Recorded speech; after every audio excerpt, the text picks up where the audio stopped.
Hi everybody, this is Sunny with Sunny's Designs on a Dime. So pardon me for the way I look. Today is house cleaning day and crafting day. So I'm kind of doing things between floors drying and waxing and all of that stuff. But I wanted to show you a project that I'm working on, and I'm making a homemade spider. I've been looking at spiders for a while now, and you either can get them really big, you know, or you can get them really small. And I kind of wanted something custom to kind of go with what I do in my looks. So I went and got some styrofoam balls, and let me just kind of show you what I've done here. Roxy, stop. Sorry for the dog barking. Okay, here's my styrofoam balls. There you are. Can you see them? You can see my spider. Here we go. Now you can't see the spider's legs. Okay, so I got a regular styrofoam ball. I think this might be the 6-inch and the 3-inch. And all I did was just hot glue the two of them together, decided what my center was, and hot glued the two together. And then the next thing I did was spray paint. And let me tell you what, it takes a lot of spray paint to cover this, to get it coated. Have a lot of patience. I almost used a whole can of spray up to get it to the color that I wanted and stuff. And so and then I let it sit overnight, and the nice thing about it, it adds a natural little kind of sparkle to it. And I didn't use a shine, I used a flat, because the styrofoam does have its own natural little sparkle to it, and even when you spray paint it, it still shows. I don't think you can see it on the camera. So now I'm building him legs. So here's what I'm working on right now, is his little legs. And I'm going to show you how I did that. So I'm going to put him down, let him sit for a while. And then what I did is I took a piece of wire, and I took heavy wire. This is wire, I don't know if it tells me what gauge it is. It's not. But this is crafting wire, and I did a nice thick gauge to it. I don't know if you can see how it's pretty thick. There you go. So it's pretty heavy and sturdy, but it's not too heavy. It's heavy enough that I can bend it and do what I want. So what I do is then I know that I need so much for his bottom foot, so I just kind of curve it like that. Okay, and then I just go up here and I bend it again, going like this, so it kind of has this arch. So you're gonna have it, oops, hold on, get the leg right. So you're gonna have it like this. I hope you can see this. Okay, let me step back. All right, so there's the leg, okay, and then there's the part. Now this will go into the body, so you're gonna leave some stuff, you're gonna leave some of this showing and stuff. So I've started already doing one leg, so I'm gonna show you that. So then I use chenille sticks. People call them fuzzy sticks, whatever, but we always knew them as chenille sticks, and they're a little thing that, you know, kids craft with and stuff.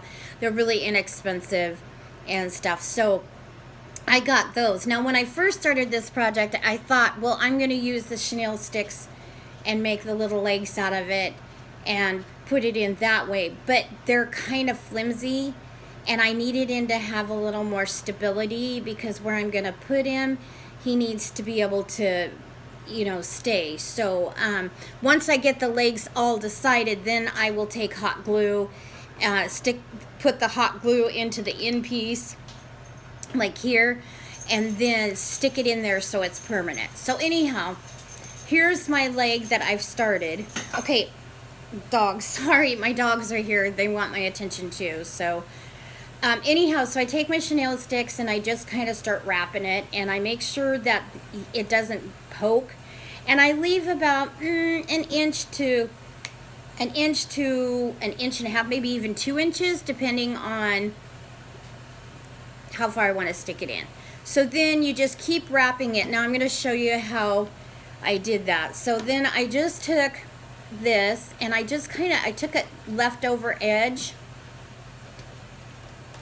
Pardon me, I'm letting the dog out.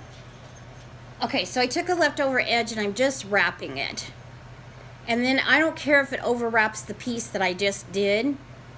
Okay, so now you can't see it. Now if I feel that pokiness, then I take some wires and I smash it down so I don't feel it. So then all you do from here is you just kind of wrap it around and do it tight, but not too tight, because if you do it too tight, then this doesn't look like hair. It gets matted down. So you want to hold the end where you just put down so it doesn't slide on you. And you just kind of keep going. And once you get going, you can do it like this. And then you just go all the way down. Remember to keeping it loose. Just keep going. I have to move my hand every once in a while. And keep going.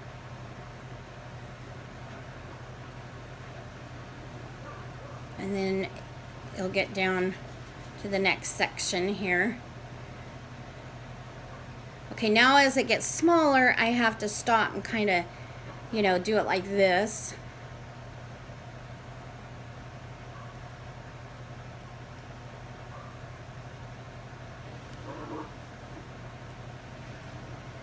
Okay, so now there's my little sharp edge and I can feel it.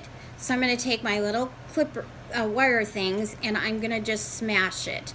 And sometimes you have to move it around to smash it so it's, in case you don't find it, you've got it good. You don't want to smash it too hard because you'll bend your...